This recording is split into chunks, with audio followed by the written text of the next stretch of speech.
Vols are back. Can't kill it. Can't kill it. Go. They waiting outside. They flooding the gates, I'm flooding the wrist. Like no, I ain't got it. Stormy and Scott. It used to like when he got my brothers with me. We lighting the city on fire. Protect my Achilles, cause they tryna kill me, but I never been so alive.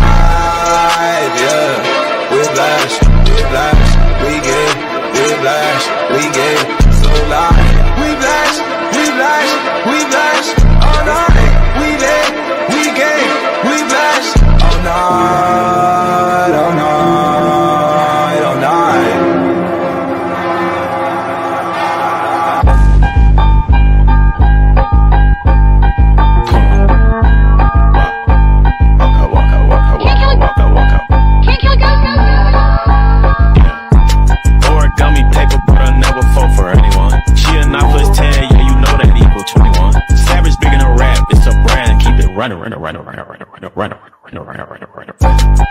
Trip her out in Bulgari, and she know she bad. I'm like fly, she like bunny. I came from the bottom, please don't ask me what it took. I got demons in my past, but my angels keep on shook. Man down, man down.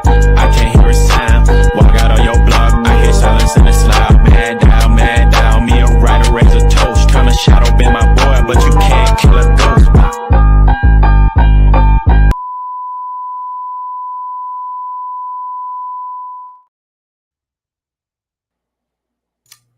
Boy, that intro never gets old. Hold up.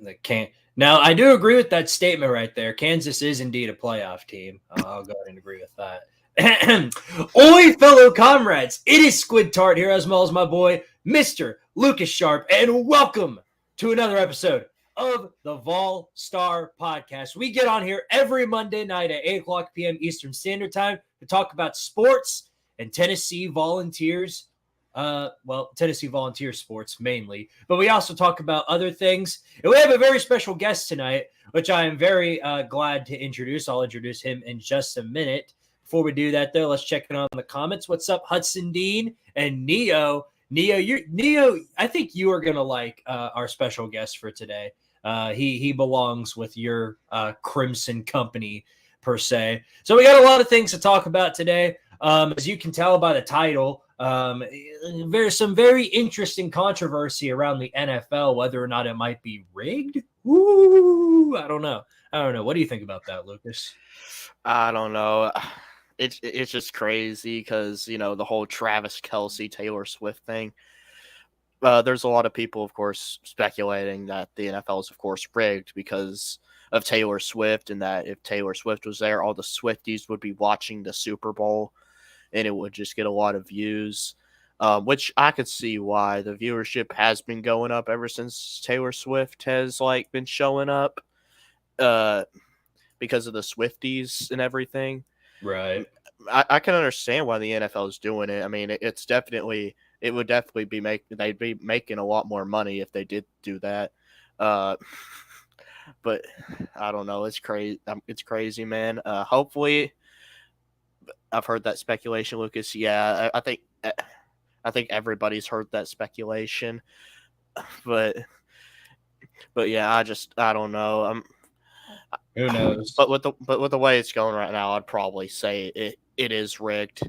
The Ravens. This is literally the worst I've seen Lamar play all season long. Either Lamar definitely just wasn't built for that kind of moment, or B, either Patrick Mahomes is him, which I'll admit he's good, especially during playoff time, or C, the NFL's just rigged. Maybe. I don't know. Well, all right. Well, let's roll into this. We'll have plenty of time to talk about the NFL and more. Not much Vol news to talk about today, but we do have some other things I want to discuss. We're going to go over Alabama's 2024 schedule at the end of the stream. Excited to cover that and see what we've got panned out. We've got, of course, as if the spoiler and what I said earlier didn't really, that pretty much spoiled it, but we do have an Alabama guest on today. In case I did forget to mention, our other co-host, Mr. Julio Rodriguez, is out for today. So don't worry, he's not sick or anything.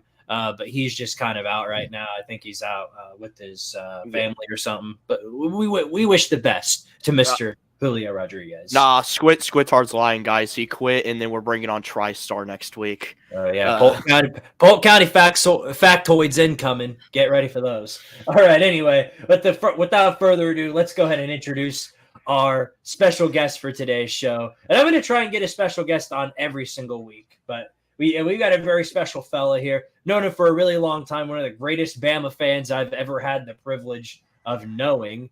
Not meeting, since I haven't met him in person yet, but hopefully we can change that in the future. I am talking about Mr.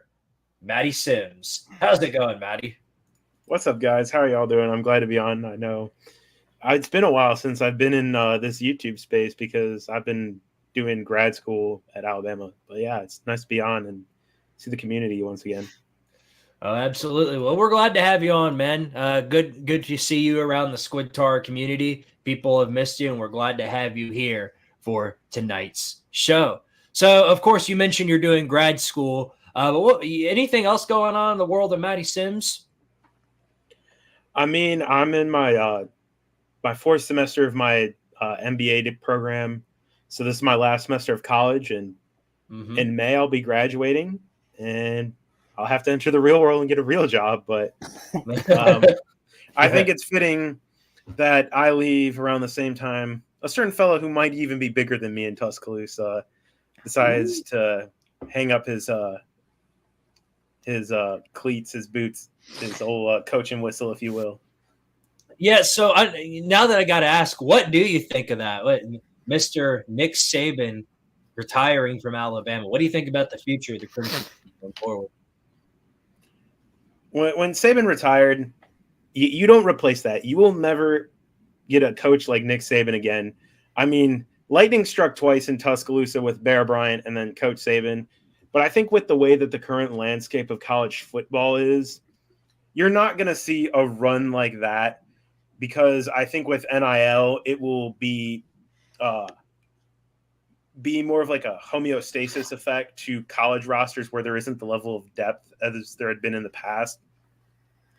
So when looking at a coaching search, and I think Greg Byrne absolutely nailed it with hiring Kalen DeBoer, you just got to find someone who is a routine winner, who proves they can win and they can adapt.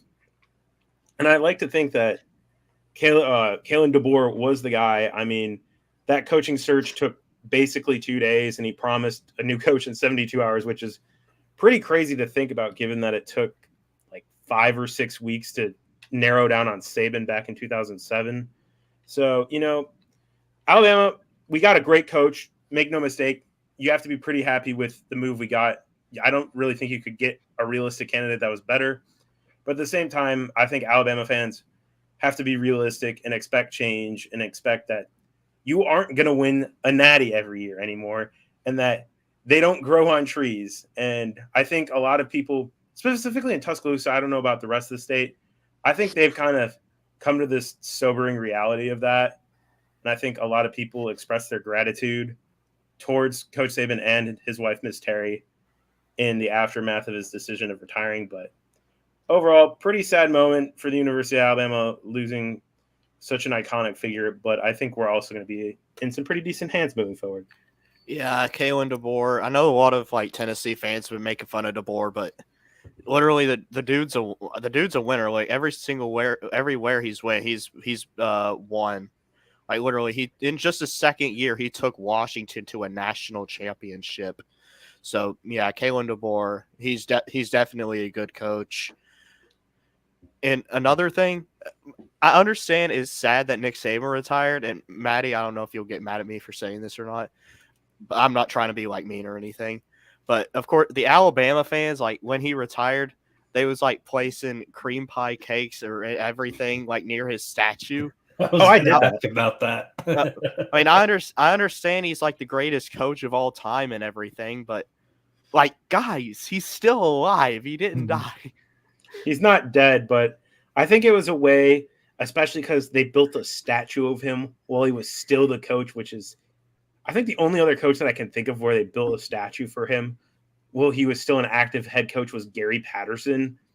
I think that just speaks to the, I guess, monumental impact he had And I know there have been a lot of stats going on about it, and I'm definitely a product of these stats. If Nick Saban wasn't the head coach at Alabama, I would not be going to school here. I would probably be going to school back home in my native state of Illinois. And it's not because, I wanted to watch football. It's what he's been able to do with bringing in resources and funding and just economic prosperity to the city. And I guess to an extension, the state as a whole to a degree has really brought in a lot of people from outside who are looking for an affordable yet a quality education. And in turn, that helps spread the brand that way. And I had an incredible scholarship opportunity to attend the University of Alabama. And while obviously being directly in front of the program doesn't guarantee that, you can see where the money funneled in and then where it's going out. So I think there is a lot of gratitude, even from like younger alumni or younger, even current students like myself, who have a lot to appreciate for just having this opportunity to go to college and not be saddled with debt in an era where people are increasingly more conscious about the money that they're spending when getting a higher education. Oh, for sure. I can absolutely agree with that second part. Because, no, it's a bit of a pain, the depth that you put yourself through whenever, you apply to a big-time college. I'm not sure how let's see. So, I still have quite a bit more to go through at the University of Tennessee. So, it's, quite a bit more money to pay on that regard. So I completely understand where you're coming from on that regard. But of course, you've grasped this idea more than anybody, I think. But I think some Alabama fans need to know that, the future, even though Nick Saban is not the head coach anymore, it's not like Alabama's going to fall off a cliff. I don't think they're going to maintain a dynasty level where they're winning two, 3 national championships every 5 years, but it's not like Alabama is just going to disappear. They're in a great, state in terms of recruiting.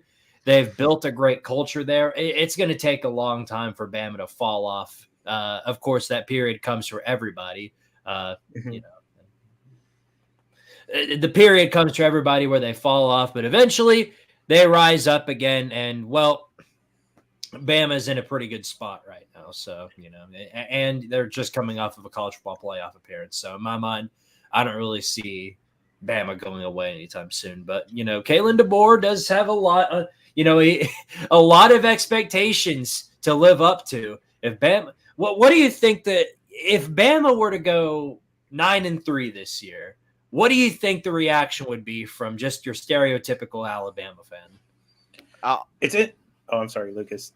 I was just going to say they're probably going to freak out. That's what I was just going to say. But I think Vegas, I think it was BetMGM. I could be wrong on who obviously the platform is, but they put Alabama's projected win total at 9.5. And I think if someone who's studying betting lines, and of course I'm doing a little bit of study of analytics and stuff like that, I think that value is right. Because to me, for Alabama, I think I would take the over, but I would put it at 10 after 13 games. I could see Bama going 9-3 and winning a bowl game, or going 10-2 and losing a bowl game kind of thing is how I see the situation.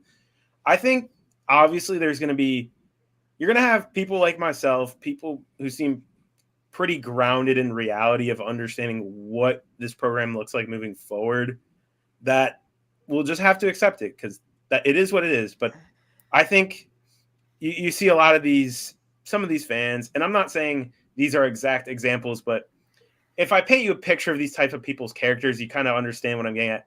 The Horaces, I hate to use it because he seems like a really good guy. The Roll Tide Willies of the world.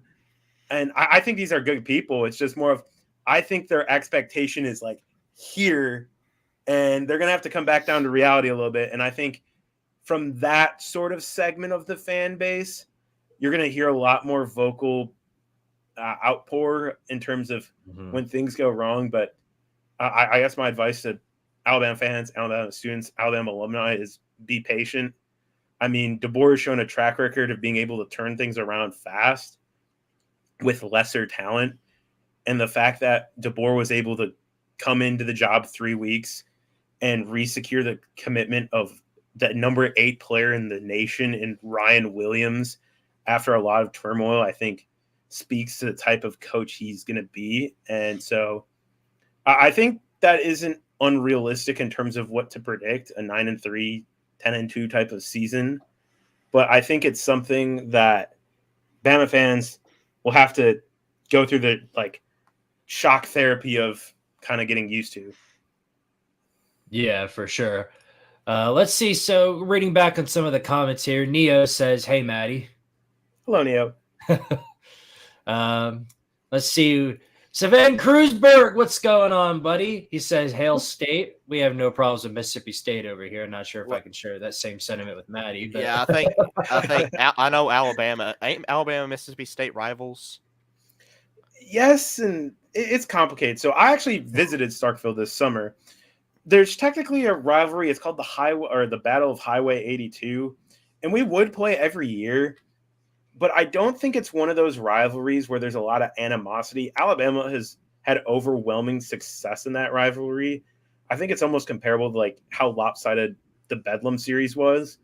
But I really don't think when I went to Starkville this summer, and I of course was wearing some Alabama stuff because it's the stuff I had.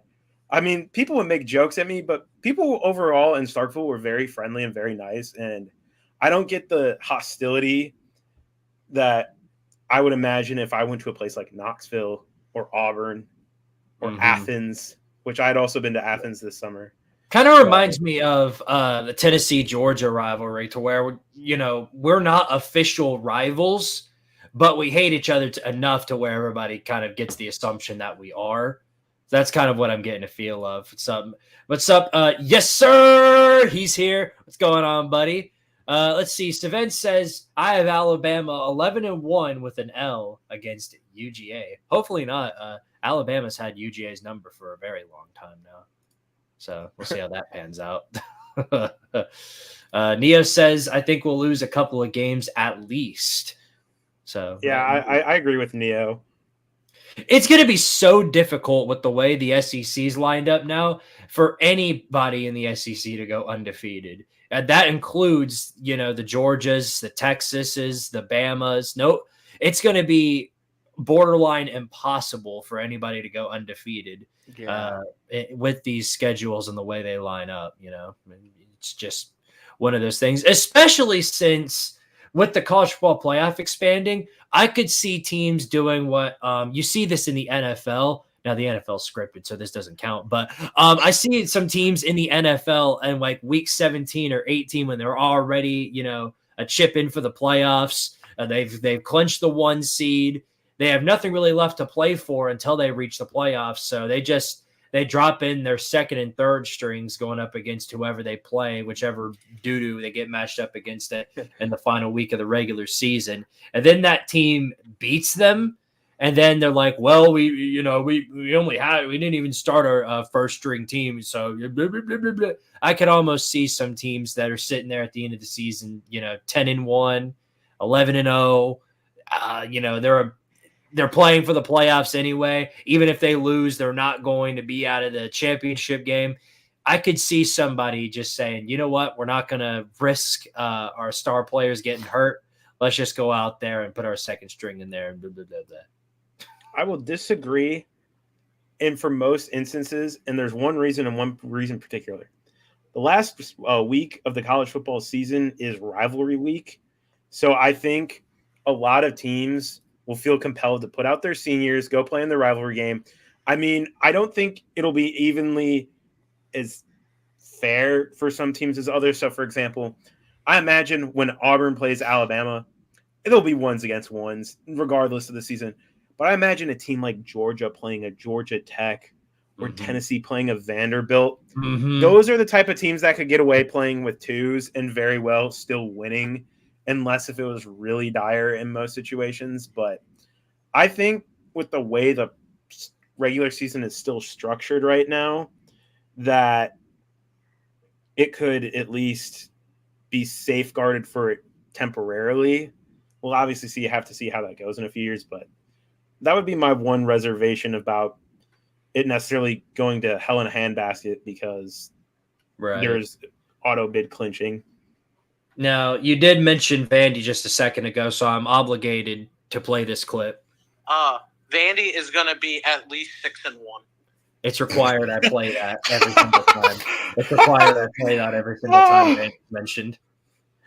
That was in case you weren't delusional.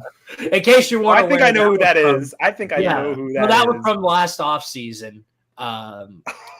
So yeah, that obviously that didn't age so well.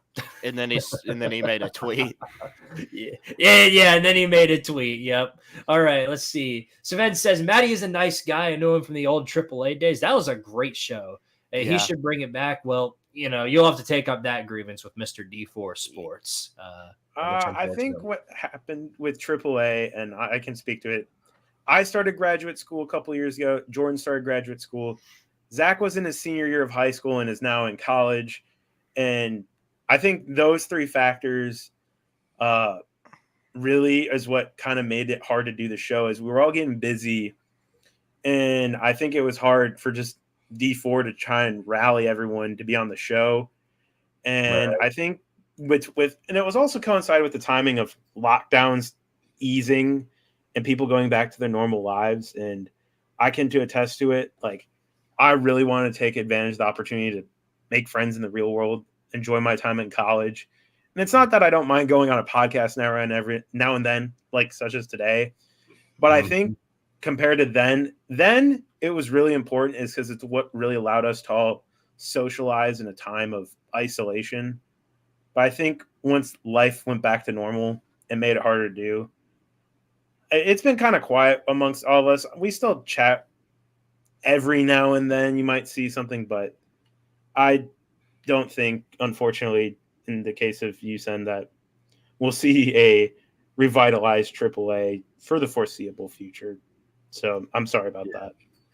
It's all good. We get really busy. I mean, I went on like a 2-year hiatus, so I understand where you're coming from on that regard.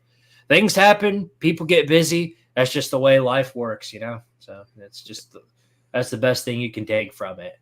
All righty then. Well, I want to talk about some topics before we roll into whatever else we're going to. I think today is going to be a little bit more of a free form type of deal. Usually we have like a scripted, set of things that we talk about. And then after that, we just kind of end the show.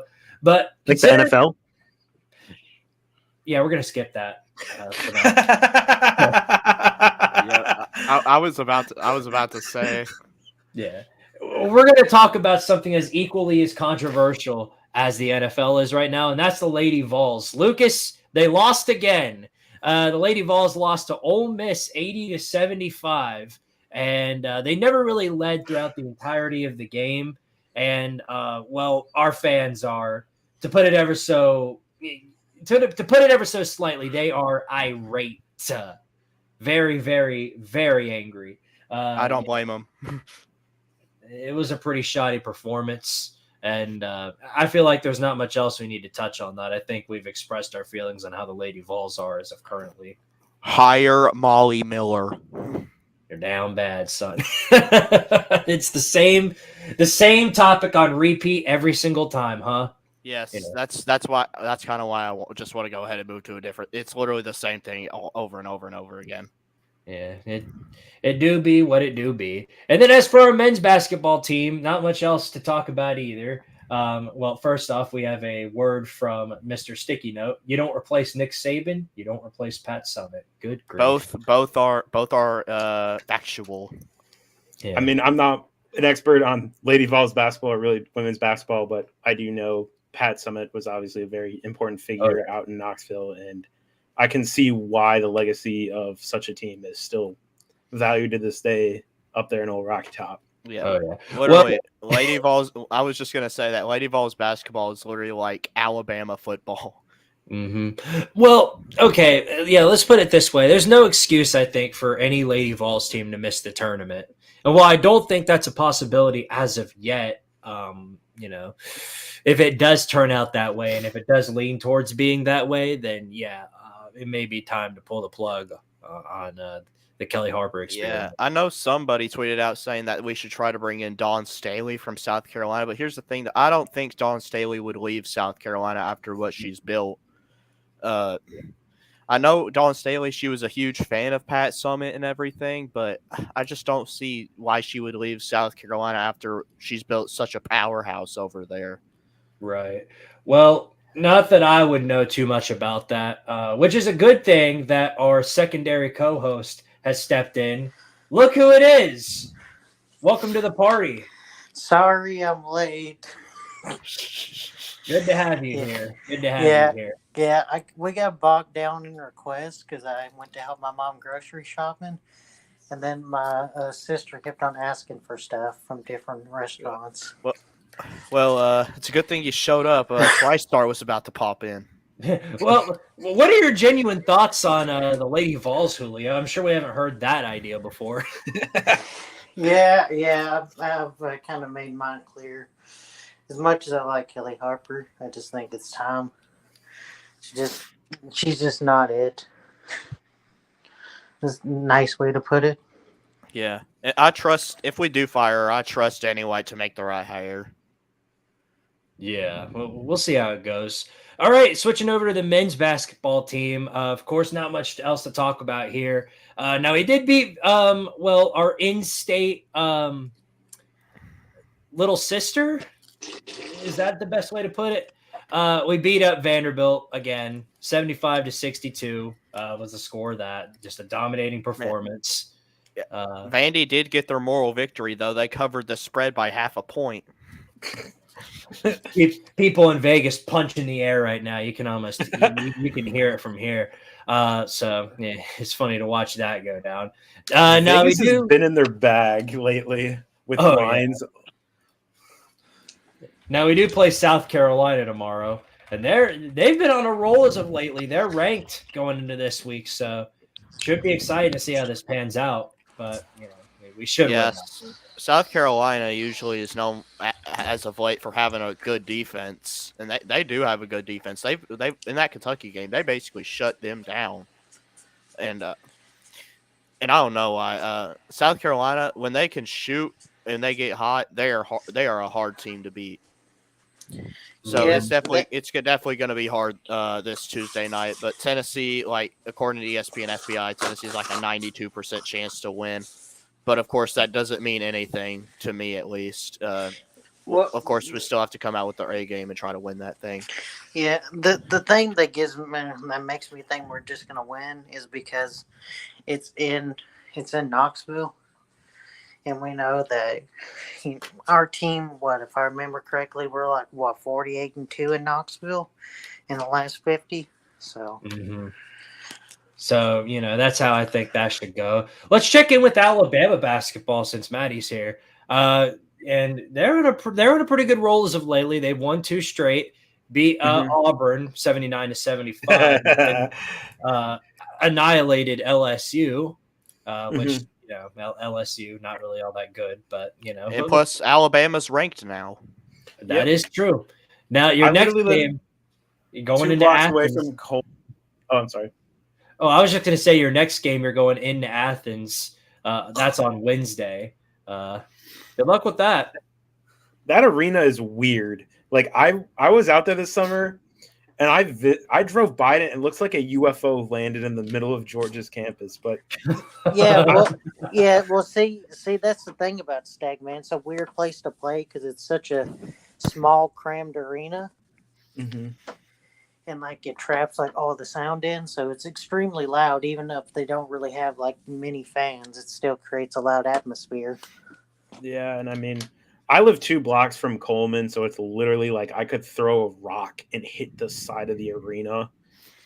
But and no one would be there to hear it. They're all too busy waiting for football season. No, we've really been packing crowds. The issue with the way Coleman is laid out. And I don't want to completely go on a random tangent for too long, but they put all of the fans or the student fans into one corner of the arena.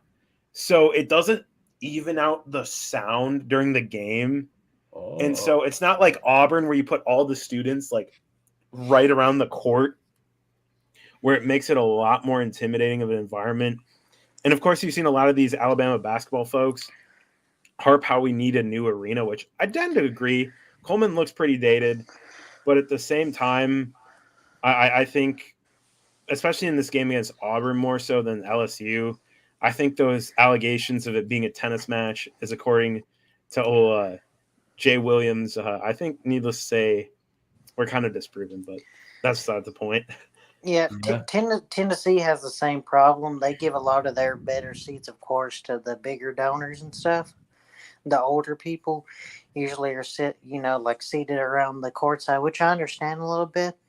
But like they also don't need the seats like that are like where you would typically put a student section, like on either side of like the behind the backboard usually. Mm-hmm. Like if you just look at how like the Duke, I like how like intimate like I can't remember the Duke's basketball arena is. I can't remember. I think it's I can't remember the name. Yeah, Cameron. I couldn't remember for someone.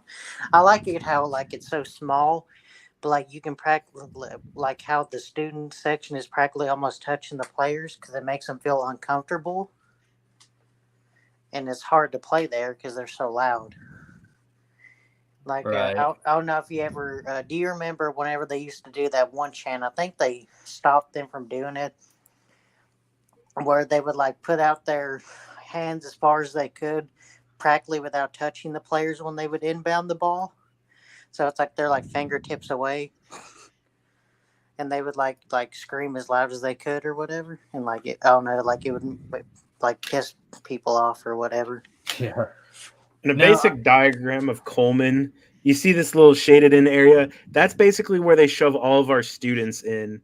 Oh. And the rest is just general seating. So you can see why there isn't as dynamic of an environment as it could Well, be. I think I'll plead the fifth on the student section at Tennessee because the last time somebody did that, they got the unholiest of ratios smacked on them by none other than our athletic director. Oh, yeah. Big orange punch. Yeah, bro got ratioed by our athletic director.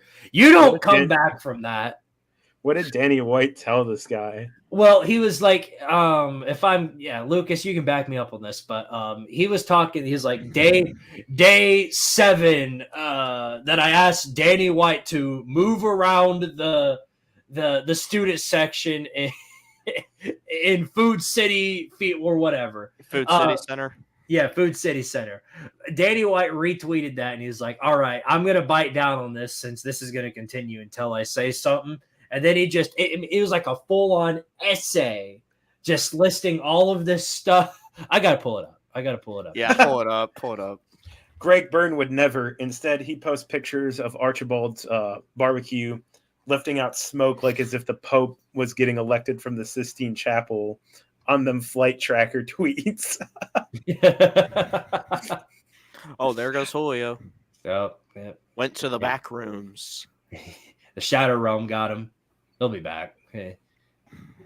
All right. Yeah, they got to scroll down for a minute to find this, but I know it was just hilarious. Yeah, it was just like the holiest Yeah, ratios. I don't know what happened. For some reason, I barely touched them and it kicked me out. Yeah, it happens. It happens every stream. But yeah, it was like the holiest of ratios. Yeah, oh my gosh, it was so funny. I remember seeing it. First I saw, man, that big orange punch guy. He had coming back from that. I was like, "What are you talking about?" Well, I was just looking through my feed, and then I scrolled down and I see Danny White just typing this full-on essay, and I'm like, "Uh-oh, someone set him off." And then I see that it got retweeted by him. I was like, "Wow, man got lit up like a Christmas tree." Don't mind the train. Yeah, the lane train's back, baby. Yeah, I live right next to the train in this town. Like it's probably 100 yards from my bedroom window. So you might hear the train from time to time if you've ever had me on a podcast during the StreamYard. I bet that's horrible whenever you went to school or whatever on a school night, fucking train goes by. I mean, I've gotten used to it, but at first it was kind of jarring at like 2 a.m. to hear like a train horn going off, but I like to think I've adapted well. Well, see, I stayed in New York one time, and whenever I did, we stayed, not too far from like where that subway. It was on like it was on like a upper floor, so of course you could hear the subway go by, like like for the ones that are like upwards or whatever. You know the ones I'm talking about, right? Like the subway ones that are up on like those stilts or whatever.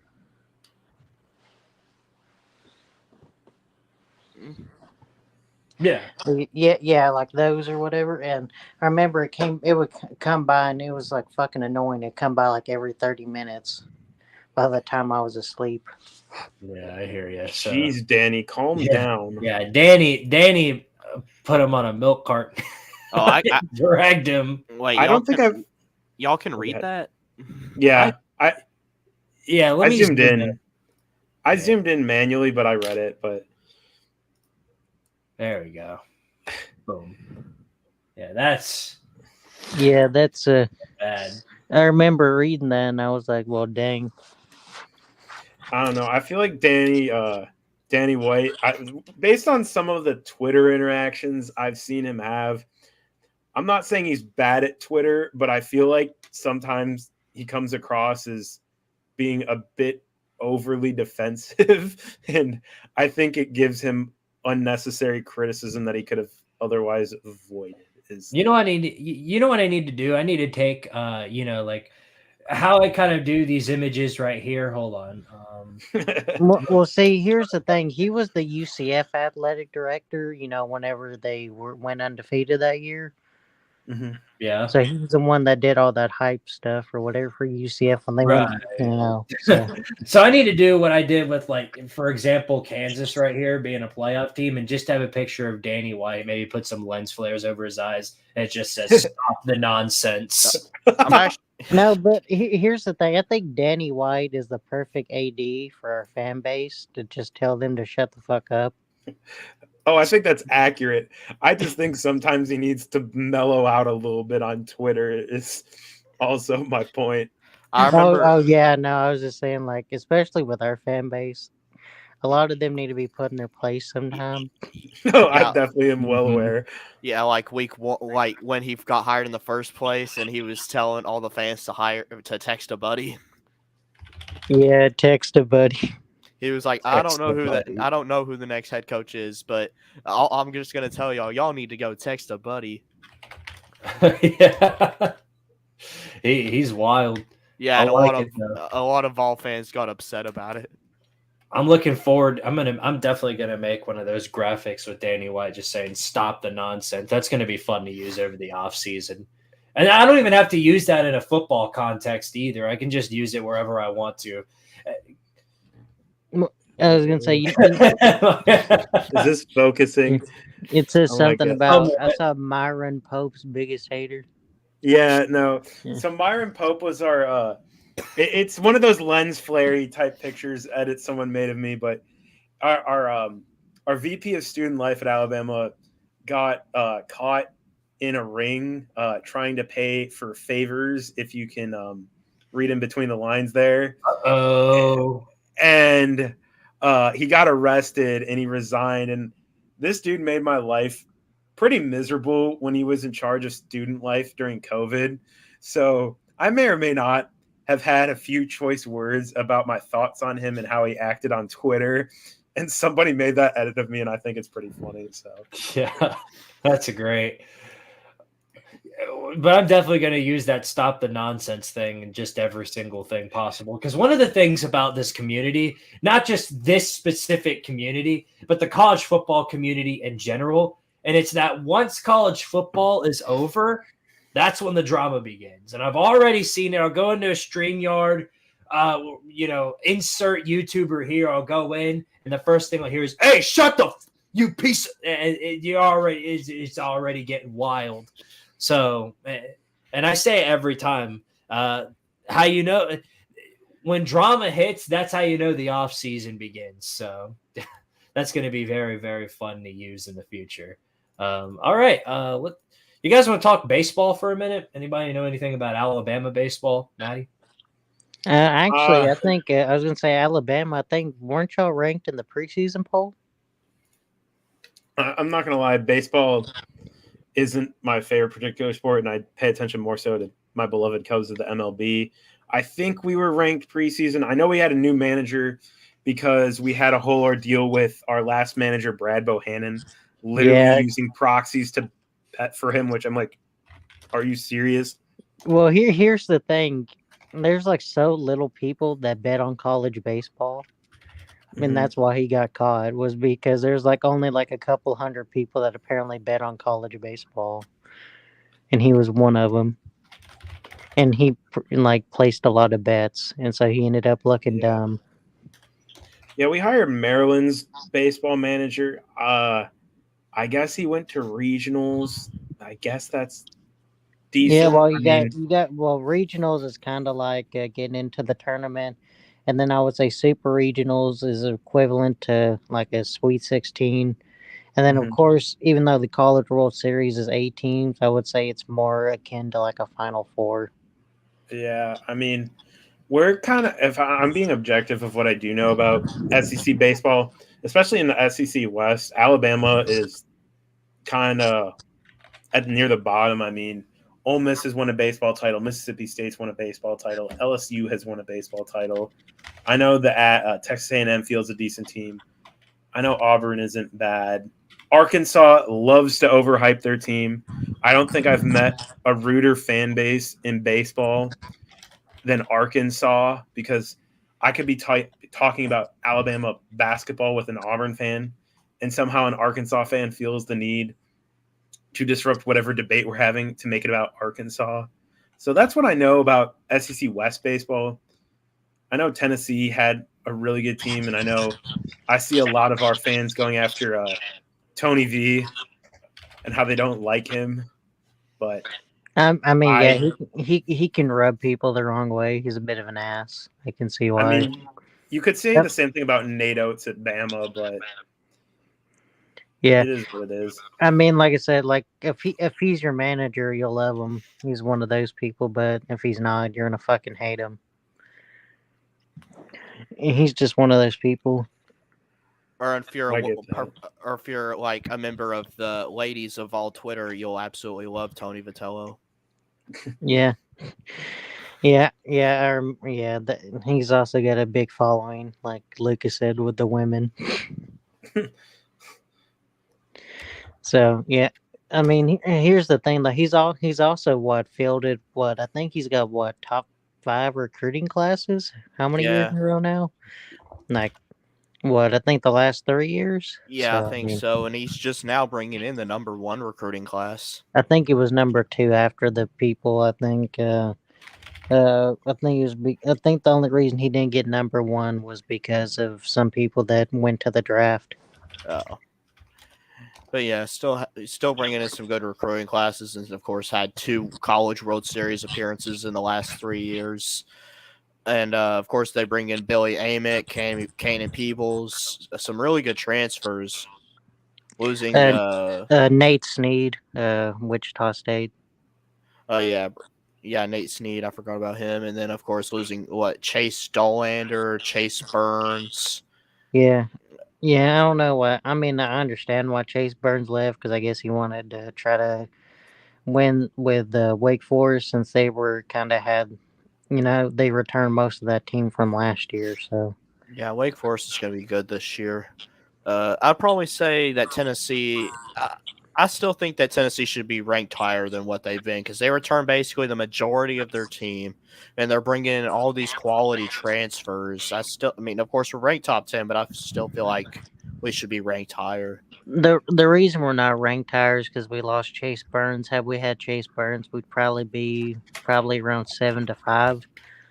And had we also Dollander stayed for his final year, which he wasn't going to, but if he did, we probably would have been like, if Dollander and Burns return, we'd probably be top 3. Yeah, If not, probably. probably like 1 or 2. But I still feel like we're gonna have like a good pitching bullpen because like we have like the best pitching coach in the country. Yeah. Wait. Is Texas gonna play in the SEC this season for baseball? No. No, not this season, but next season because they don't join till they officially July. don't till July. Okay, I didn't. Okay, I didn't know because I was just asking because I was gonna say if Texas was gonna be in the SEC this season, them and Oklahoma's also gonna make it harder because if you look at the SEC baseball, SEC baseball with Texas and Oklahoma added, it's fucking ridiculous. It's like what we'd have 9 or 10 ranked in the top 25. Yeah, especially Texas because they've made some College World Series appearances over the last few years. Well, they're statistically the second. They're the statistically the sorry to be the statistically guy again, but they'd be the best college program of all time when you go by College World Series appearances and stuff, like wins and I think not by championships, but College World Series and wins all time. Now, if you're going by College World Series, it'd be USC, but that's mostly because they dominated the hell out of the 70s. They won like 6 titles in the 70s. Something about those Southern California schools dominating random sports in the 70s.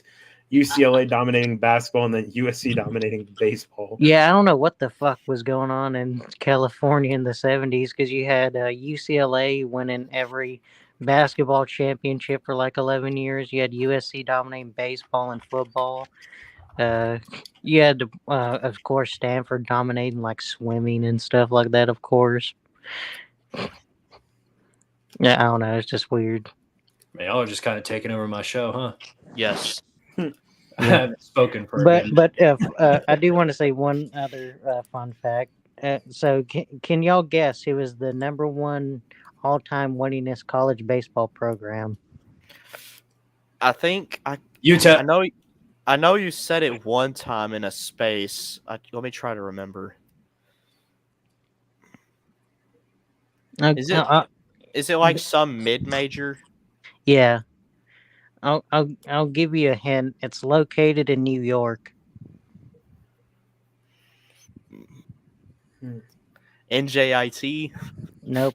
That's New Jersey Institute of Technology. Cornell. No, it's not an Ivy League, funny enough. Princeton, Harvard.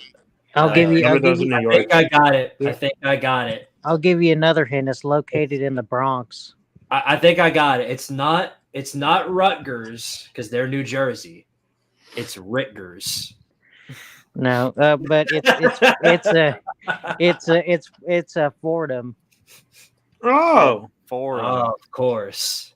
Yeah, it's located in the Bronx. The reason they hold the record is because they started playing baseball like 40 years before everyone, and so they practically racked up the wins against nobodies for 40 years. So they will lead by like 1,000 wins over Texas. Harvard, Yale, Michigan. Yeah. Oh, Michigan won this year. Michigan's like the only like 1920s power that actually still feels like a legitimately good team. I was about to say, are you trying to slander Vandy here? I was about to say, Vandy's still in the big leagues, sir. They're not doing well, but they're still fighting. Do not slander. I will not take any Vanderbilt slander, sir. Do not slander our little brother, sir. Of course, I wouldn't slander the best school in the state of Tennessee. Ooh. Hey. I mean, well, I mean, if you're speaking academically, I'll take that. Yeah, if you're speaking academically, then yeah, that's no. That is fair. I was just trying to catch you off guard. Yeah, no, it's hard to say that without cracking at least a smile. No, I will say this. What I find so funny is that Vanderbilt, all they had was like baseball and bowling, and Tennessee's about to take away baseball from them. Yeah, and now they have bowling and academics. I was about to say Tennessee should start up a women's bowling team, just so we can take that from them too. But guys, don't you know Kyle Shermer beat Tennessee in 2018, so therefore they're winning 10 games next year. In 2018, I was a senior in high school. I'm now about to graduate after my 5th year of college. I think we can stop talking about Kyle Shermer there, Jared. Yeah, I've actually told a show. personal story about Kyle Shermer on here before. We harp on him every single show. I've never even met Jared though, so I can't even say anything. He's a always good guy. I've only talked to him like once. He's a good guy, but just extremely football delusional. Let's put it that way. Like someone, I think I said it best one time. I was like, James Franklin's not walking through that door. And even if it was, he ain't fixing that. No, James Franklin's going to be listed in every head coaching opening so he can try and extract a raise out of Penn State. That's the only way he's coming back. Is if Vandy throws the boat at him and Penn State's like, leave.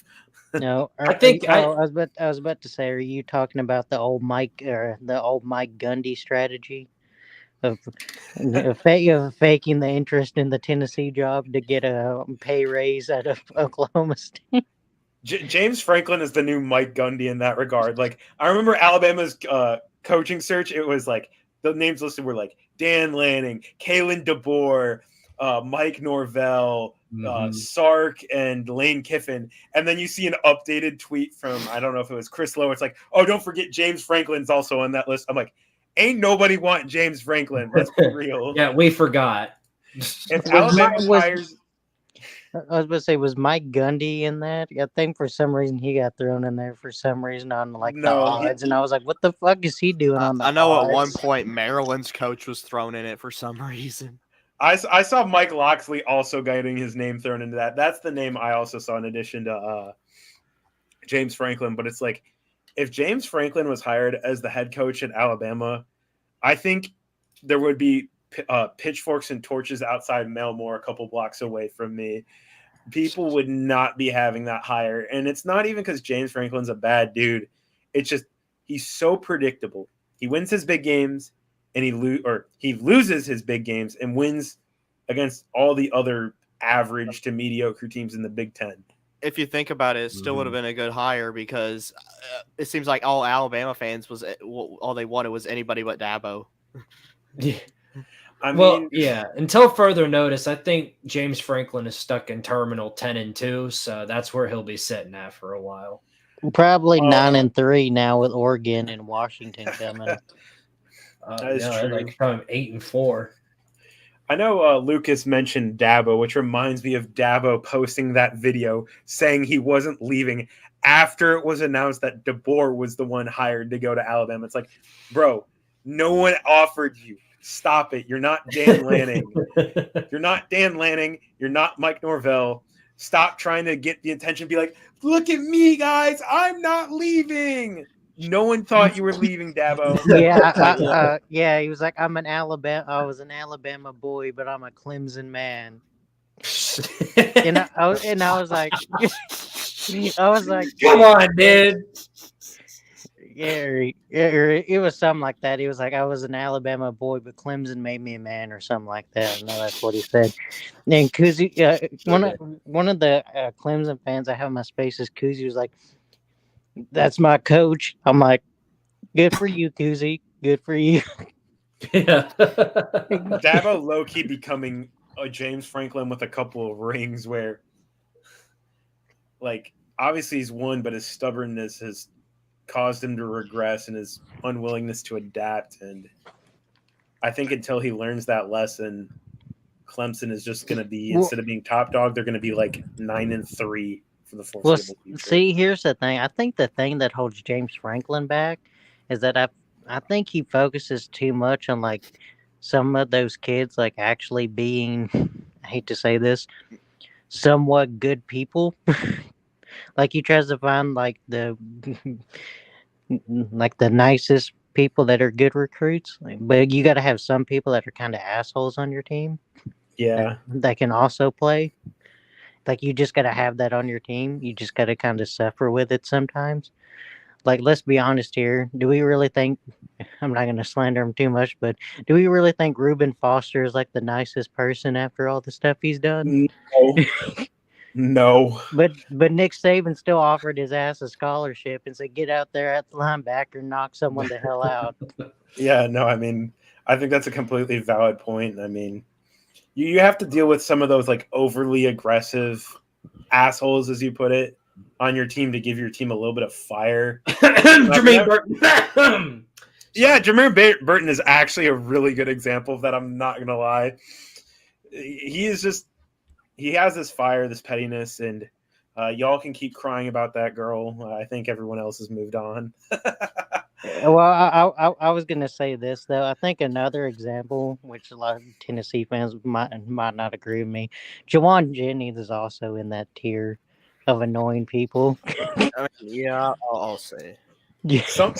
Some of those players can be entertaining though. Like I look at George Pickens as a prime example of that at Georgia. Seeing him get in that fight with that Georgia Tech player is still like one of the funniest things I've ever seen happen on a sideline. I remember him spraying water on, I think it was Jared Garantano for whatever reason. I was gonna say one of the funniest things, like if you watch the NFC Championship game, and anytime it would pan to like the receivers blocking or whatever during the game, you would just see Jawan Jennings running people into the sideline.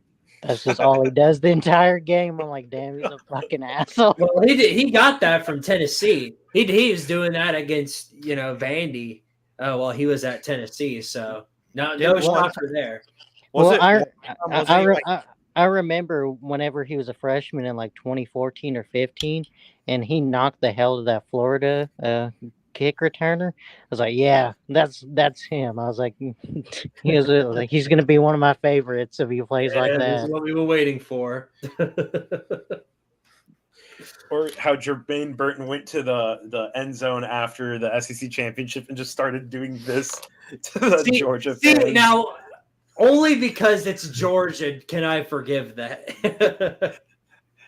I mean, I know Tennessee fans have strong opinions on Burton, but I had a field day after that game. I don't think a single victory, even winning a natty, has meant more to me after living in the state of Georgia this summer and encountering that fan base, to put it mildly. Well, you did us all a favor. All of the Georgia fans that have been on my ass for the entire offseason before now. I mean, I'm not making this up. Like, I'd make a video about Kansas State and be like, well, Kansas State, they have potential to be a pretty good team. And then I'd get about 3 or 4 comments that are, well, Kansas State may be all right, but Georgia dominates Tennessee. Like, what the hell does that have to do with what this video is about? And it was every video. Yeah, exactly. Three-peat.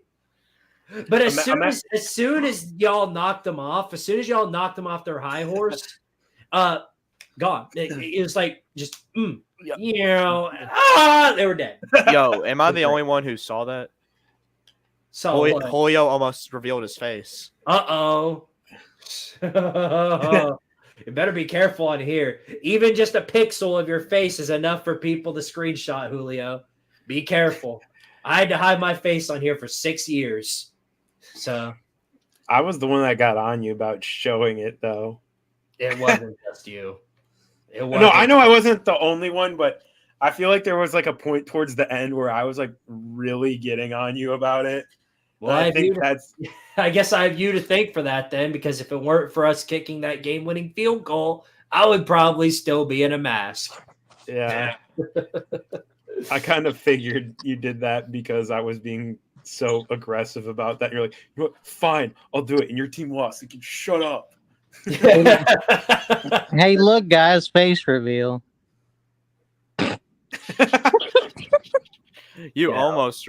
Oh, now he left. They're getting trust. Okay.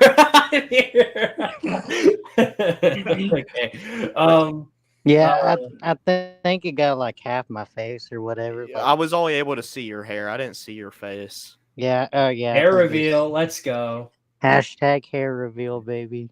What's up, Hoghead? He gets the kind of he gets that idea. Basketball matter in March. Yeah.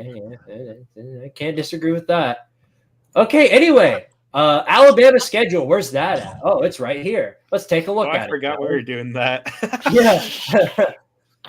Yeah, I know it's a little scary to look at, but I mean, it's not too scary. I mean, let's run through this, shall we? So you start out here August 31st with a Western Kentucky L. Sorry to tell you, but TJ Finley, noted Auburn quarterback, gonna torch us like a medieval village. That's for sure. Yep. I will say, I think he might have a better game than some people might give him credit for. The guy in the upper right looks like Colby. Who, me? I guess Colby. so. That's Colby. funny.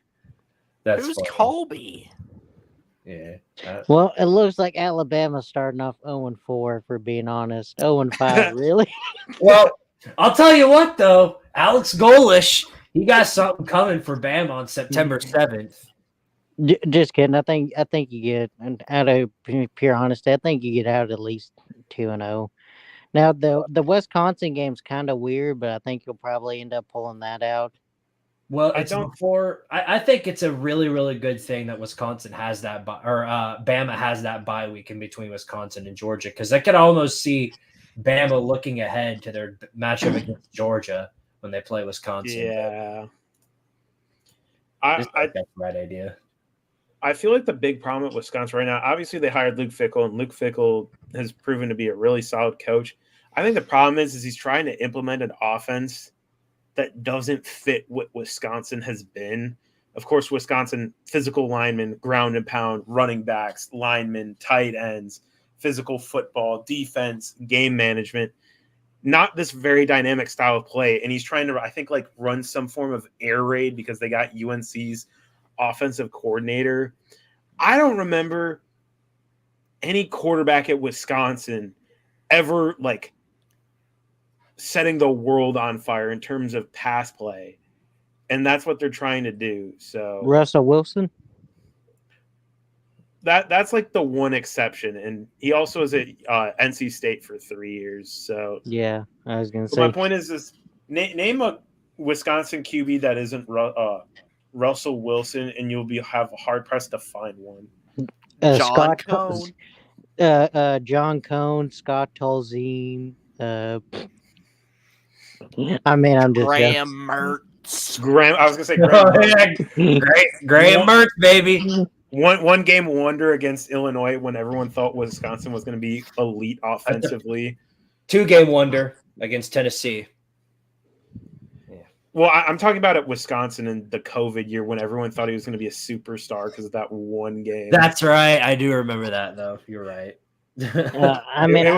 I was just joking about like naming the Wisconsin quarterbacks. I mean, I can do it all day, but that's just because I'm a nerd. Before that, let's move on. So yeah, after that, of course, you got Georgia, and then 6-1 on the road in Nashville. Yeah. Good luck with that. Yeah, you're definitely not beating Vanderbilt, especially at Vanderbilt. That's a tough place to play. Yeah, well, Clark Lee's returning a bunch of 2-stars, so therefore, yeah, Bama's done. After that, you got South Carolina. Ooh. Don't forget, we have Husky Harsin, according to the fan base to the southeast of us. So we might struggle with that game against Vanderbilt. You don't know. Are we getting Husky Harsin or are we getting Kalen DeBoer? Who knows?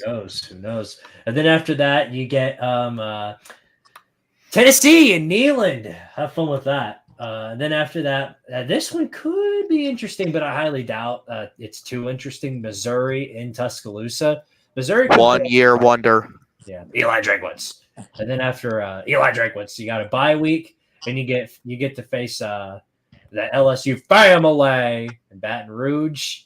Then, you're certainly gonna lose the next game to Mercer, of course, because Mercer's the best. Mercer playoff team.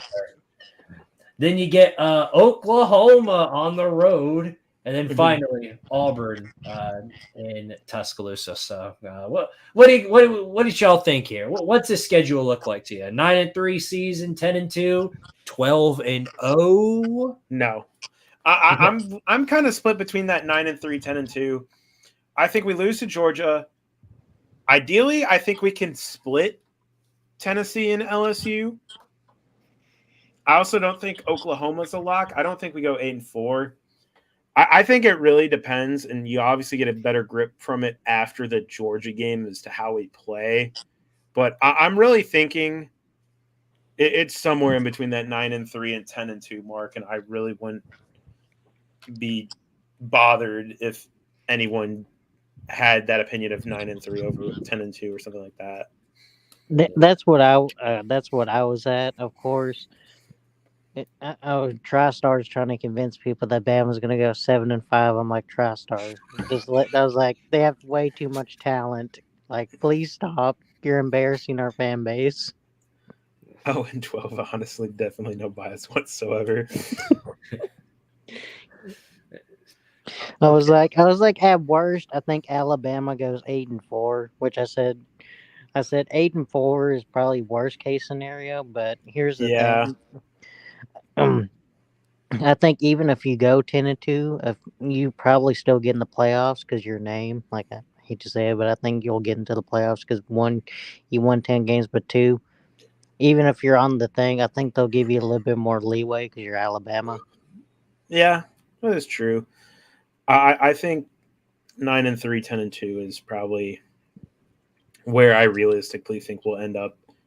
And Yeah. I think the lock of a loss is probably Georgia, just because it's so early, and it'll be Kalen DeBoer's baptism by fire in the SEC. But with that, I still think we'll end up having a pretty solid team. I don't think the wheels are going to fall off and we're going to go like 500 or 7-5. Yeah.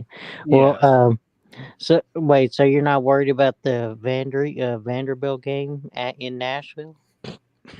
I mean, I'm I'm not worried about this prediction right here. 15-1, lost to Rigters in the Natty. That's I wonder if Alabama and Rutgers has ever played. Have we? I was about to say, look up on Wikipedia. I'm just kind of curious. That is exactly what I'm doing right now. We have played twice, and we have won twice. No. We played in 1980, my favorite year for Georgia fans, 1980. We played at Meadowlands Stadium in New Jersey, and we won 17-13 in 1980 when we had the Bear. And then in 81, we won 31-7 at home with Coach Bryant again. Okay. I didn't know. I figured they might have played at least once or twice. Because I know Tennessee's played them like 3 or 4 times. And I remember one time we lost to them. That was like a big thing that Johnny Majors, like, he would always lose to some teams like that. Because I remember he lost to Rutgers, and I want to say he lost to North Texas, I think. It was something like that. The Greg Schiano Bowl. You can thank Clay Travis for that. The Greg Schiano Bowl, the Rutgers versus Tennessee? Yeah. What could have been versus what it's become. I mean, here's the thing. I think Greg Schiano is a great coach for Rutgers, but let's be honest here. Do we really think Greg Schiano would have been a good coach in the SEC?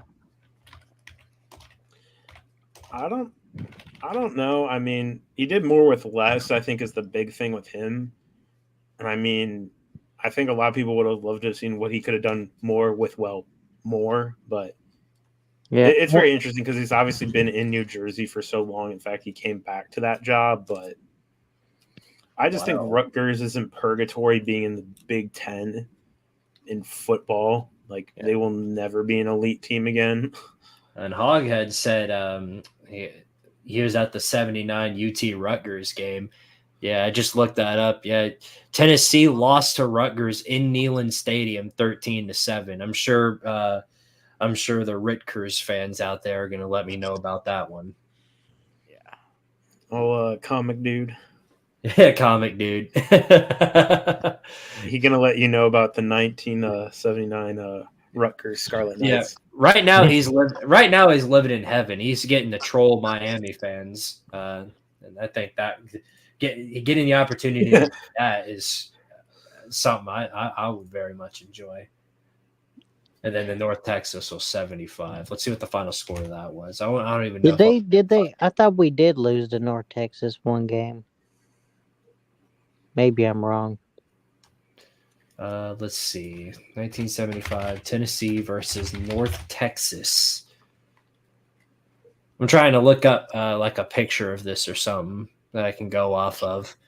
Hey, Mr. Hoghead, anybody could be superior to Pruitt.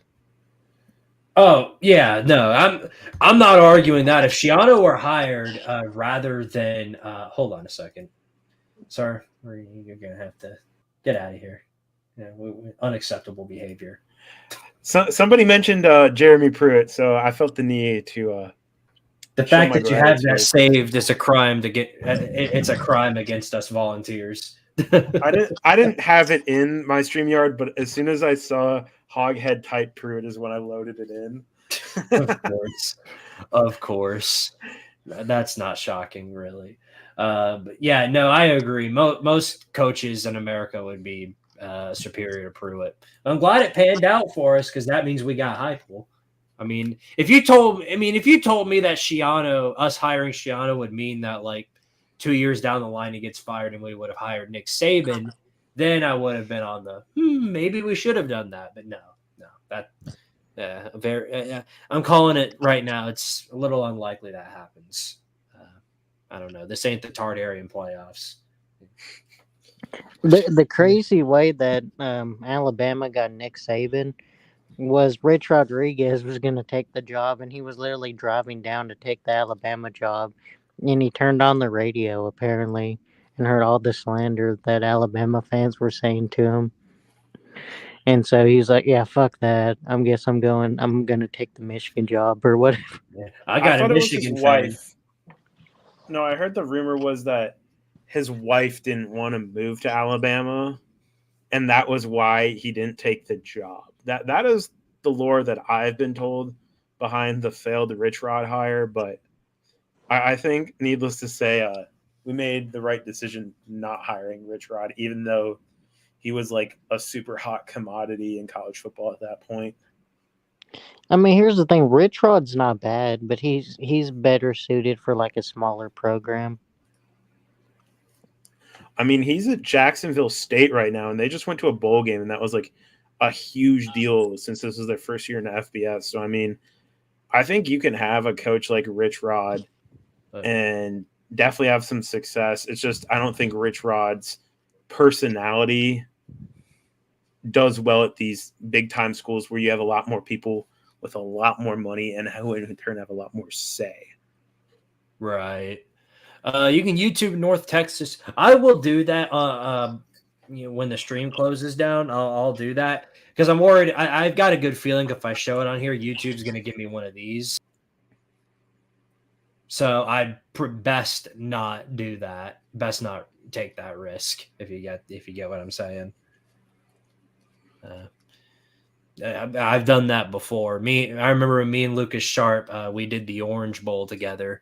And you could barely hear the audio, and they still took me down for whatever reason. And that was a great stream too, for very obvious reasons. To watch what I would consider Joe Milton's magnum opus is knocking off Dabo. I didn't expect Tennessee to win that game, but I was surprised. Yeah, they definitely surprised me because I thought we would have won if we had Hooker and Hyatt and Tillman, but we obviously didn't have those players. So I didn't have too many high expectations when Milton came out there. But then he surprised me, which then put my expectations for the 2023 season sky high. And I think the greatest tragedy with Hendon Hooker was that he was not selected by the Raiders, because nothing would have been sold better than having a Vegas jersey say Hooker on it. Oh, yeah. I've heard that one before. It kind of reminds me of I remember when Hendon Hooker first committed to Tennessee as a transfer, and people wanted to hire Hugh Freeze. And people are like, "Oh, it'd be perfect, you know. His quarterback would be named Hooker." Yeah. Oh, Hugh Freeze. What happened to the Freeze 5, huh? That's all the Auburn fans were talking about once Saban retired. We're going to steal Ryan Williams back, and we're going to have the Freeze 5. Well, I guess it's the Freeze 4 now. Yeah, it's a joke I'm all too familiar with, kind of like this. Defensive back, Alabama. 28-3, good one. We've heard that before. Oh, dang, DeMarco Hellens. Yeah, 28-3. Yeah, we've heard that before. Now Lions fans will be hearing 24-7. No, Oh, I yeah, thought, I thought you were making fun of DeMarco Helms because Jalen Hyatt owns him. No, but that is a true statement. No, that was definitely not the intention. Oh no, I thought it was a Jalen Hyatt and DeMarco Helms joke. Hoghead, you were at the Orange Bowl. I would have killed to be there. We're gonna try and make it. Of course, me and Lucas have been to a few games last year, the UConn homecoming game and then the Vandy game. But we're gonna try and make it to where we're gonna make a lot of home games next season, and hopefully Julio will be able to tag along with us. Yeah, I'll probably be able to make some of them. Like I said, I don't really know because sometimes I have doctor's appointments and other stuff. So, well, if my doctor, I'm telling you this right now, if my doctor says we're going to need you to come in on a Saturday at 3:30 during a prime time Tennessee game, I'm telling him my health can wait, sir. I'm going to lose my blood pressure first, and then we can have our doctor's appointment. That is real with heart rate because I wear my Apple Watch, and I guess I forgot about it, but when I'd watch these games, it tracked my heart rate, and I would get constant notifications that it'd be going over 120 watching Alabama. Yep. That's why I can't wear my watch. I remember during the Iron Bowl, it went off like 7 times that my heart rate was above 120. That's how I felt when we played y'all in 22. And I felt that exact same. Well, I felt that a bunch of times in 22. The Pitt game, the Bama game, the Florida game. Last year, I felt it during the A&M game. But, thankfully, it's funny because all of our losses last year were blowouts. None of them were close. So by the fourth quarter, I was already getting ready to prepare my slate and prepare basically my script for my rant video for whichever loss we were taking. So yeah, and I feel like such an idiot because I remember the last year's Bama Tennessee game. We were up on y'all 20-7. And I was like, oh, this is it. We finally found our stride. Now I get to talk my talk to these Bama fans, and then just the absolute, liquid diarrhea that came in the second half. Yep. Man, you really had to bring that one up. That video is just how I discovered you, if you think about it that way. I know it's been a while, and I'm not trying to rub it in, but that's literally the reason I found you, Squid, was you melting down about that game. That's how I found him on YouTube, was his Georgia State video. You guys want to know something? That wasn't the full rant video. There was actually, believe it or not, I still have a Patreon page, and on my Patreon page is my reaction to the last 20 minutes of that Tennessee Georgia State game. And I haven't checked it in a long time, but my friends in there were watching, and they weren't Tennessee. All of them were like Georgia, LSU, Florida fans. So they were just sitting there laughing the entire time. And I was literally throwing shit. I haven't checked that in a long time, but maybe here in the coming future, if we get this channel to 1,000 subscribers, I'll drop it and we can watch my suffering together. But yeah, if you think about it, your Georgia State video was both a blessing and a curse. Way more of a curse than anything. But yeah, you're right. And it's funny now because, before the reaction to the Bama game-winning kick, that was my, most popular video on this channel by a significant margin. I'll have to check now. I think it's like 3rd or 4th now. I'll check. I just want to remind you, I called that game for you guys before you even believed in yourself. That's the crazy part. That's because you thought Jalen Milroe was playing rather than Bryce Young, though. No, it wasn't even that. It was I felt the way the rest of the team had been playing outside of Bryce Young and Will Anderson was kind of lackluster. And even if Bryce was playing, he'd still be rusty. And I don't use that as an excuse because Bryce was the best player on offense that game. It's like no one else showed up besides a banged up Bryce Young. And that I think was about it. Other than Jameer Gibbs showed up. Oh, yeah. I was just saying, it was him and Gibbs. It was Gibbs who had a kind of issue of his own yesterday. It was Gibbs, Young, and then nobody else showed up. I'm like, you got to be kidding me, man. Yeah, no. Well, certainly your defense didn't step up. Whoever that corner was that just kept getting obliterated by Jalen Hyatt. Josh Jobe. I was going to say another one that actually showed up that game was Cameron Latu. He actually played really good that game, the tight end. Yeah, but also tight end isn't the biggest focal point of our offense. So, you know who didn't have a good game that day, though? Henry To'o. Or DeMarco Helms. Will Anderson didn't have a good day that day either. I remember, it was either Josh Jobe or Terrion Arnold. I don't remember who it was. I think it was Josh Jobe because I remember like getting mad at Josh Jobe. I think it was during like the Arkansas game because he just kept getting burnt. And I'm like, can we do something else? Can we throw someone else out there? And you can look at the breakdown of who actually looked good and who looked terrible. Mm-hmm. And it was like evident when they targeted safeties. They just kept targeting the safeties so much in that game, looking back on it. Yeah, they did because it worked and nobody knew how to adjust. That definitely changed. Saban definitely adjusted to us in last year. Everybody adjusted. It was kind of the story of the season, wasn't it? Every time we lost, it was because they made adjustments and we didn't. Well, I feel like here's the thing. He couldn't really make adjustments offensively because that's all Joe Milton could do. So, I mean, it's kind of like... Nico!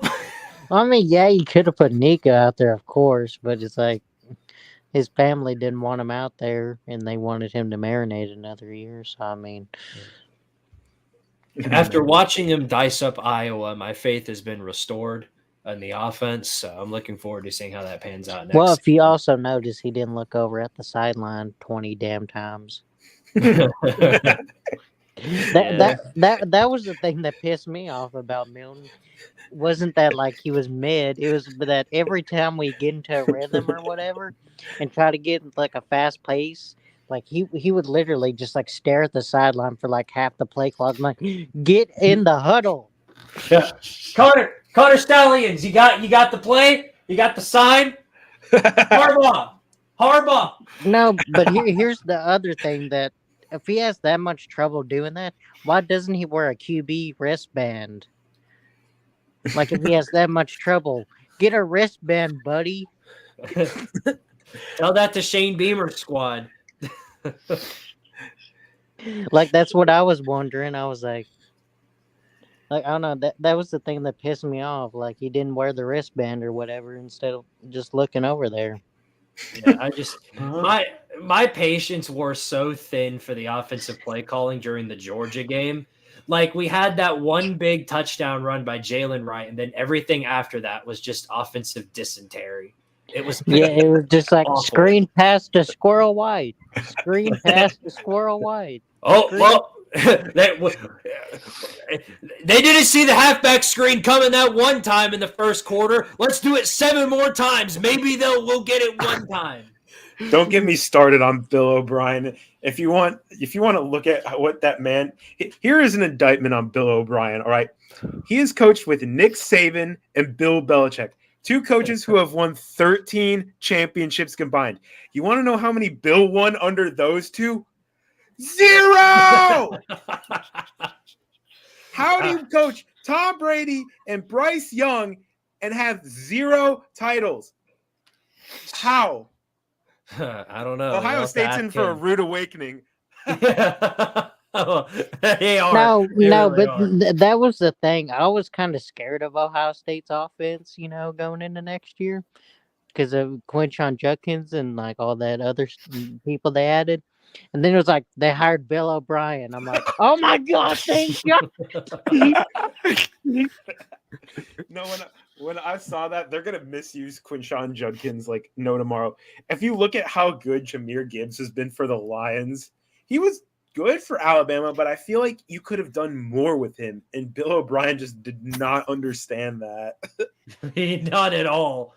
This man is getting dunked on between Mac Jones, between Jalen Milroe openly criticizing him in a press conference before the Rose Bowl, between everybody in the media being like, why are you hiring him? I think Exactly. Ryan Day would have been better just staying as the play caller than hiring Bill O'Brien. Heck, I could call better plays than him. Oh, I even tweet about this, and I have a sizable number of people who agree that I could make better play calls on offense than Bill. Mm-hmm. Oh, but get ready for this Tennessee 2023 offense. That's where it's really at. I mean, when they get hot, man. When they get hot, that's bubble screen. I mean, I am Bubble screen. Bubble screen. Oh, I was gonna say. Wait. Bubble screen. It's fourth down. All right. We got it. 4th and 7. Here it comes, baby. Here it comes. Send who should we run up the middle? Jalen Wright, Jabari Small, or Dylan Sampson? I know. Bubble screen. It's just the same bullshit every time.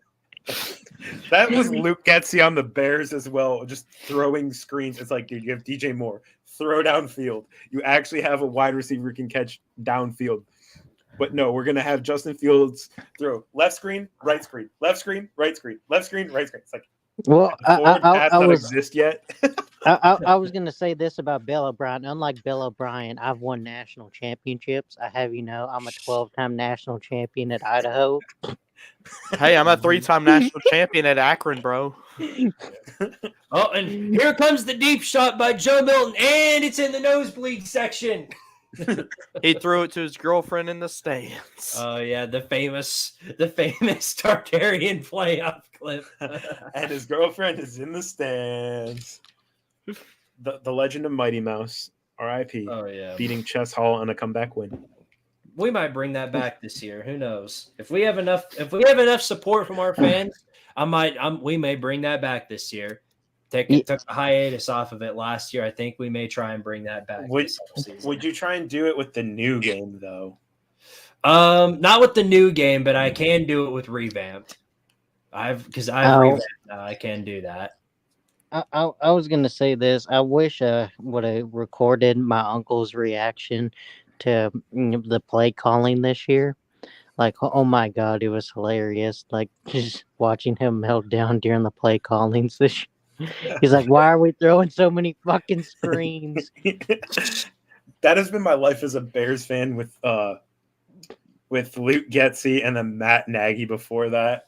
So it's just like I'm traumatized by screen passes at this point. Like, if I developed an offense, a screen pass would not be in there. You want me to change it? Here's a great idea. Don't do it every time. You know who else gave me PTSD for screens? Fucking Butch Jones, where he would throw it behind the line 7 yards, and then he would have Alvin Kamara's ass fucking run. I'm like, why? Why the fuck are you doing this? Yeah. I was so mad. Upfield. God damn. The moment I knew we were stuck with bubble screens and runs up the middle was when I saw Joe Milton take an option and then throw it at the grass, and it was a scoop and score. That's when I was like, yeah, this is the best we got. This is the best we got this season. We'll get it together next time. I do think the play calling will be better this year, though. No, but like, anytime Butch Jones would like throw it to Alvin Kamara on the screen like 5 yards back, I'd want to jump through the fucking screen and punch him in the goddamn face. No, you want to get his pile of bricks and chuck each one of them brick by brick. Brick by Like, brick, it- baby. I remember like near the end of his tenure, I wanted to grab a brick and bash his fucking The face. worst part about that tenure was with the fact that we didn't have what we have now in terms of defense. We had a defensive backfield that couldn't stop a nosebleed. So literally, just all these offenses just chopping us apart. And then here comes our offense. Screen pass. We got him that time. 2-yard gain on 3rd down. Oh, we got a punt. Every time. Say what you want about Butch Jones as a coach, but the man was entertaining in like an ironic way where you could just make fun of him. Well, they all were entertaining. Derek Dooley, after whichever L he took, was sitting there in the press conference going, "Now the battleships, they are going down." I remember D-Day. Oh, is this World War II? Yeah, World War II. We were on the ships, and like, what are you talking about? Yeah, well, didn't he compare us to the Nazis? He didn't even compare us to the Allies. Mhm. And he was a lot like He was like, we were like the Brian Nazis Kelly. on D-Day. I'm like, why would you say that? And he was a lot like They were up Brian on the Kelly, beach. to where everything was compared to just the level of execution. Every time, like every 5 seconds, just, well, we didn't execute correctly. We'll have to execute next time. Well, we lost by 40 because we didn't execute. Every time. Or then there's old Jeremy Pruitt. There's a high school over there in Arkansas that don't know how to kick no field goals. I'm like, we're gonna kick field goals.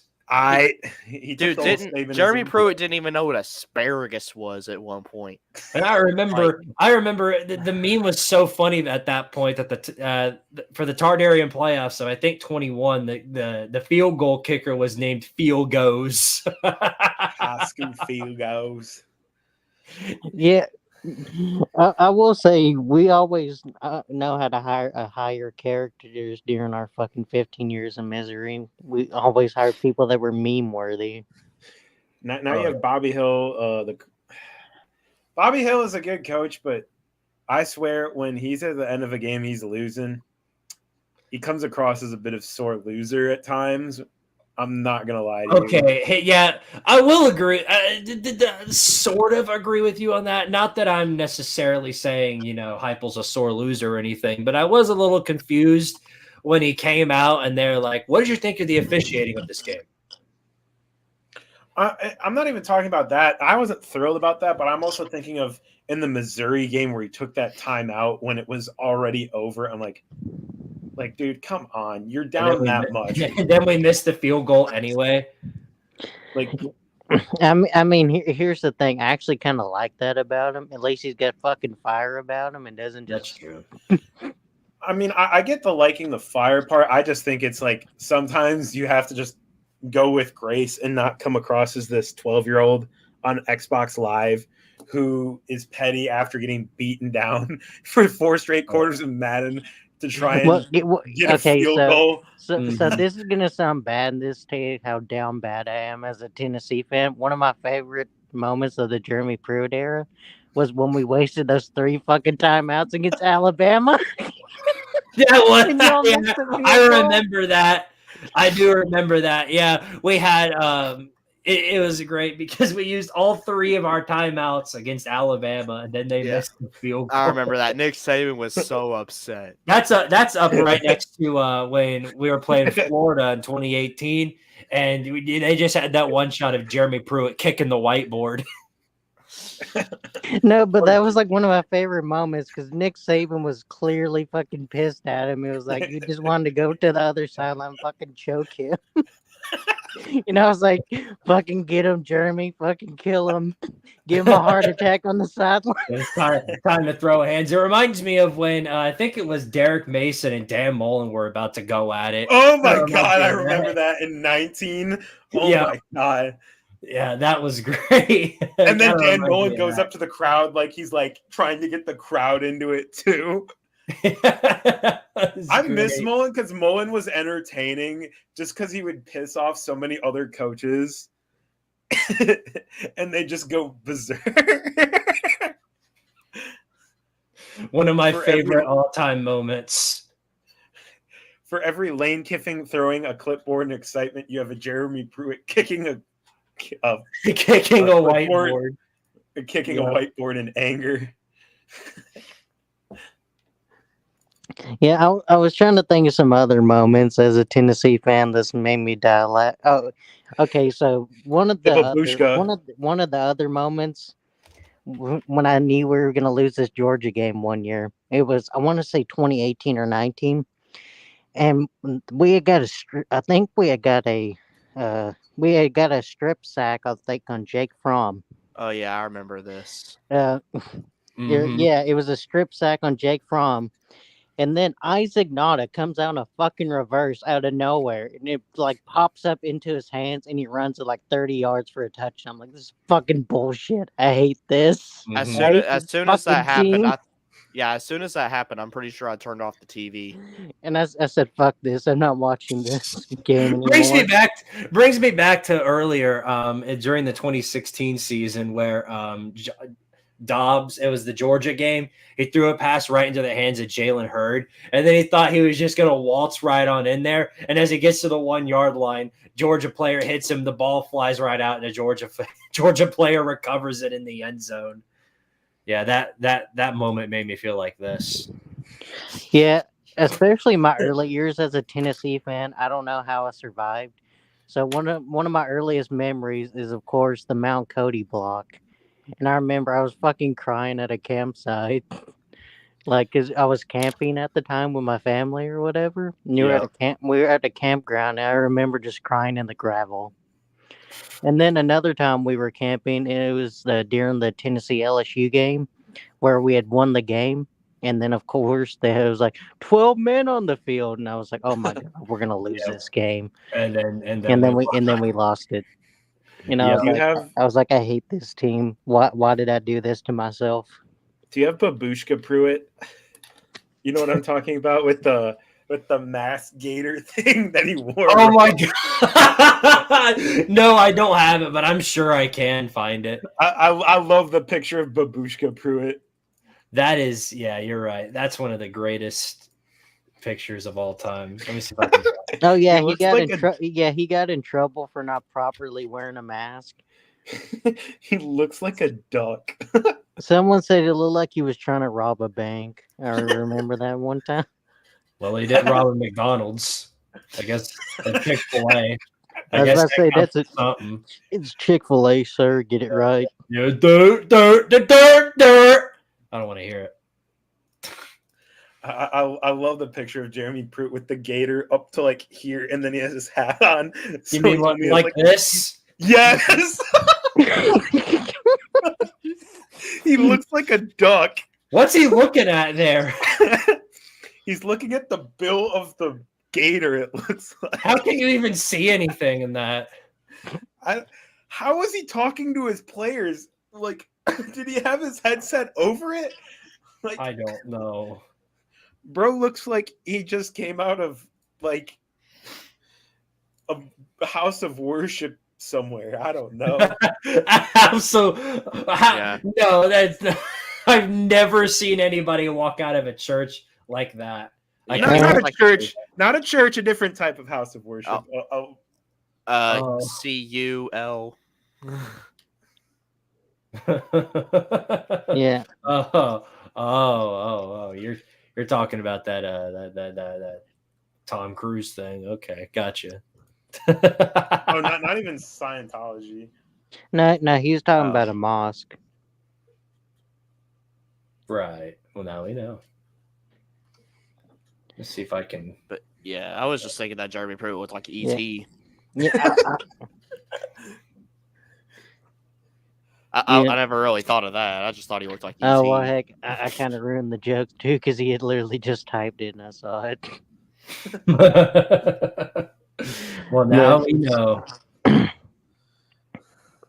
I've never heard of that. I was trying to think of other stuff that I was trying to think of other funny stuff as a Tennessee fan that's happened. Other than that, I think it's mostly just depressing stuff for the most part. Yeah, it's not even funny for everybody else, not for us.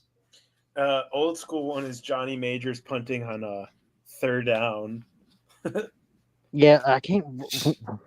I can't remember when that was or whatever. That's a long time ago, but it reminds me. We almost had a similar situation to that where they counted fourth down or third down as fourth down, so we punted essentially on third down this past year, but it should have been fourth down because the error. God, I think that was the Tennessee game this year where the refs were just like completely oblivious to what down it was, and I'm just like, what? And then they pulled the Cleveland Browns on us, and we had already run a play, but they had to go back and review the play before that, and then they overturned it. I forget which play it was, but I know they literally went against their own rules, and I was just like, the thing that pissed me off about us. the thing that pissed me off about the Alabama game this year is that that foul they called on the punt return or whatever, or the punt or what, I can't remember. They called a foul on that punt. I can't remember exactly what they called it. Some thing they called it like. They called it against us and Iowa, and it cost both of us the game. And I was like, that just seems like a made up rule that they just made up out of nowhere.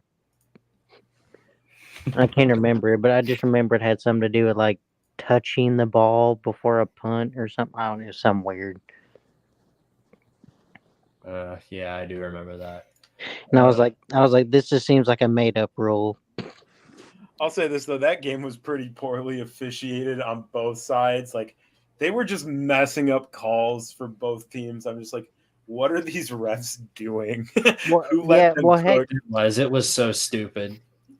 I remember, heck, we had got that one big third down conversion with Castles, and then where he had set that huge block, and that was clearly a clean block. Like you have to be like blind to not see that's a clean block, and they were like, "Yeah, it's not a clean block."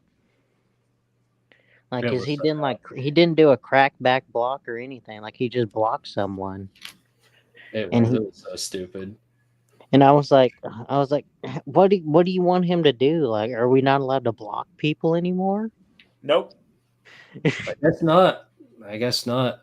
All right, well, fellas, we have been running on this show for a good hour and 45 minutes. I can safely say that is the longest show we've had up till now. So I believe we know where the party's at. Shout out to Matty Sims. Thank you for having me, man. This was fun. Of course. Yeah, we'll be glad to have you on anytime.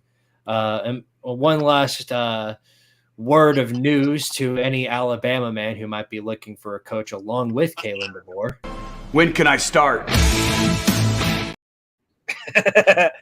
He was an analyst for us. Maybe. Yeah, he can come back and be something else. I don't know. Maybe like a head coach or something. I don't know. I don't know. I like those bricks that he puts up brick by brick to be volunteer orange personally, but that's just me. Maybe, yeah. And I haven't even used I'm using Mark Rogers StreamYard. I haven't even used any of let's see. Yeah, I haven't even used any of these yet. Brian Kelly has finally learned his lesson to just not be weird. Neo, no. If I remember correctly, that recruit that he's doing that dance with or whatever, I think he ended up going to the other school or whatever. I can't remember. I think he went to Alabama, if I'm not mistaken. Yeah, that's it. And then he had Walker Howard, and then Walker Howard left LSU after 1 year to go to Ole Miss. Yeah. Is that Ryan Day? That is. He's looking for some gold in the trench. What Bill O'Brien does in team meetings instead of drawing up plays. Oh God. Chip Kelly. I mean, I guess a good comparison is if Kalen DeBoer can be to Nick Saban what Ryan Day has essentially been to Urban Meyer, I still think that's a pretty decent situation. I know people like to give Ryan Day a lot of heat because he's lost to Michigan now 3 times in a row. But I still think he's a very solid coach, and you're not going to replace a guy like that easily, even if Ohio State gets fed up with him. Yeah. Well, it's kind. It's. I mean, that's always like the thing. It's like after you replace someone that's legendary. Like in any sport, you're gonna have to face the fact that more than likely you're gonna fall off a little bit. Mm-hmm. Well, fellas, I believe we've used up all of our time here, so we're gonna head off to the. Well, you guys can stick in the back rooms. We can stay in there if you want, but we're gonna go ahead and close down the stream. Yep, we're going to the back rooms, no longer the front rooms. I would say the mid rooms, but that belongs in Lexington. We'll see y'all in a week. So we'll check in with y'all later on that regard. But yeah, anyway, thank you again, Matty Sims, for being on with us for the All-Star podcast. It was a pleasure having you on here. We absolutely have to have you on here again. I'd be down. For sure. Lucas, Julio, thank you guys again for being on for another edition of the All-Star podcast.